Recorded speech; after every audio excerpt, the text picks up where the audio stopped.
많은 잘못된 추정이 마찬가지로 만들어지는데 요것만 봐가지고는 이게 뭔 말인지 이해가 안 될 수가 있죠. 이렇게 보고 이해가 안 되면 여기서부터 읽어도 되는데 한 칸 더 가서 좀 쉽게 느껴지는 곳이 있는가 한번 보는 거죠. 그러면 이렇게 한번 보는 거죠. 그죠? 구멍이 만들어졌대. 뭐 하기 위해서 shoot arrow from 이니까 화살을 쏘려고 구멍이 만들어졌다고 하네요. 그럼 이게 크루세이드의 뭔가 성 이야기인가? 뭐 이런 느낌이 들지 않나요? 그죠? 여기 성이라는 표현이 if you look at the castles built during the crusade니까 십자군 전쟁 때 이제 캐슬을 보면 홀을 발견하게 되는 건데 이 홀이라는 것이 뭐 때문에 만들어졌는가 하면 화살을 쏘도록 만들어졌다라고 하는데 despite how well suited they appear for the task니까 그 활을 쏘도록 만드는 그 임무처럼 보여지잖아요. 이 구멍들이. 그러니까 성에 구멍이 나 있고 화살을 쏘는 거다라고 야 정말 적절한 거죠. 적절함에도 불구하고 사실은 이거 틀렸다 이거죠.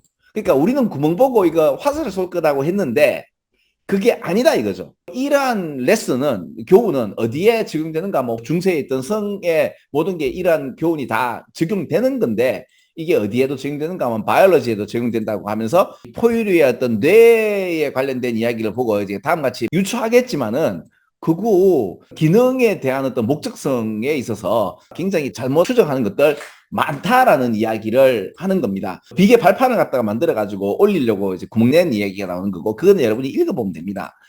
그러면 저는 이제 여기서 여러분들에게 뭘 말씀 좀 드리고 싶은가 하면은, 답이 이제 purpose from the function에서 기능은 뭐예요? 구멍이 나 있는 걸 가지고 이제 그 목적은 뭐다? 활을 쏘는 거라고 했지만 그게 아니다는 얘기죠. 그죠? 그래서 우리가 이제 잘못 추정한 게 많은데, 브레인 얘기가 왜 나오는가 하면요.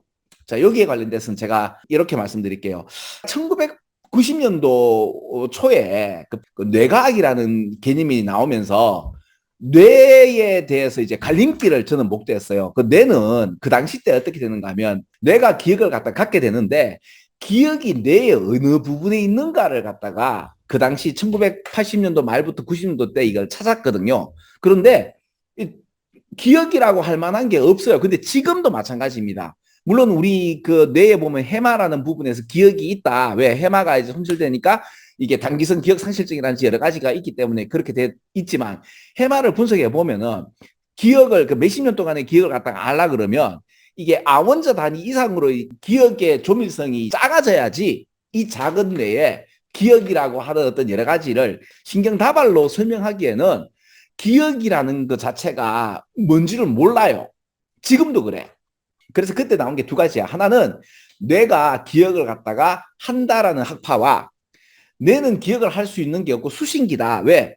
앞만 뒤잡아도 이게 뇌에 그 기억이 들어갈라 그러면 이게 그 기억의 소자가 아원자 단위, 그러니까 분자도 아니야. 원자 단위인데 원자 단위보다는 조금 더 크게 되는데 그걸 갖다가 왜 그때도 그 원자를 우리가 추정할 수 있고 실험값으로 이제 낼 수 있는데 뇌 속에는 그게 들어갈 수 있는 게 없었어. 지금도 그래. 그때 그 당시 때 그래서 아까 같이 뇌가 기억을 갖다가 소장한다는 학파와 뇌는 수신기다. 뭔가 클라우드 개념이 있을 거란데 그 당시 때 클라우드 개념을 지금 여러분은 클라우드 개념 알잖아. 핸드폰하고 여러분들 왜 그 PC나 이런 데서의 그게 되는데 그 당시 1990년도 때 그 80년대 말에서 90년대 때 뇌과학에서 막 옥신각신하면서 뇌가 없어도 120 이상의 어떤 수학과 사람을 이제 내면서 이 사람은 뇌가 98%가 다른 사람하고 좀 다르다. 어떻게 어릴 때부터 뭐가 퇴행이 돼가지고 근데 뇌가 없음에도 불구하고 그러니까 내수밖에 없었거든요. 내가 없어도 뭐 아이비리그의 어떤 수학가고 성적도 괜찮고 이런 사람들 근데 물론 그게 극소수죠. 그러니까 이런 거죠. 클라우드 개념은 그 클라우드는 어디 있느냐 이거지. 이건 우리 모르죠. 그걸 갖다 그러니까 가설을 하는 거죠. 내가 기억을 가진다 해가지고 가설을 그 설정하는 내가 아까 보니까 안 돼가지고 클라우드 개념으로 해가지고 근데 그 클라우드 개념을 그 당시 때 이야기하는 것도 지금 내가 생각하니까 그 클라우드 개념이었어. 근데 그 당시 때 나도 이게 뭔 소리야 하면서 클라우드 개념이 있다고 한다면 좀 너무 영성적인 거야. 근데 그 과학자들은 그 영성으로 얘기한 게 아니라 이게 뭔가 클라우드 개념이 된다면 이런 집단지성에 관련된 어떤 경향성도 좀 더 설명이 되는데 그때 그 당시 학파 A와 A는 아까 클라우드 개념의 학파와 B는 이제 뇌라는 그에 있어서 누가 이겼죠? B가 이겼거든요. 근데 지금 이 이야기를 하는 이유가 뭔가 하면은 갑자기 여기서 이제 바이올로지에 있어서 내 얘기가 이거 생뚱맞게 나오는 거거든. 저는 이제 제 경험을 가지고 이렇게 얘기하는 거죠. 다를 수 있습니다. 기능으로부터 어떤 목적을 갖다가 추론하는 데 있어서 잘못된 추정을 하는 경우가 많다. 특히 이런 생물학적인 어떤 현상에 대해서 얘기할 때도 사실은 학파의 헤게모니 싸움으로 이렇다고 하는 거지 이게 정말로 과학적이냐? 꼭 그런 거는 아니다. 이런 이야기도 되게 많거든요.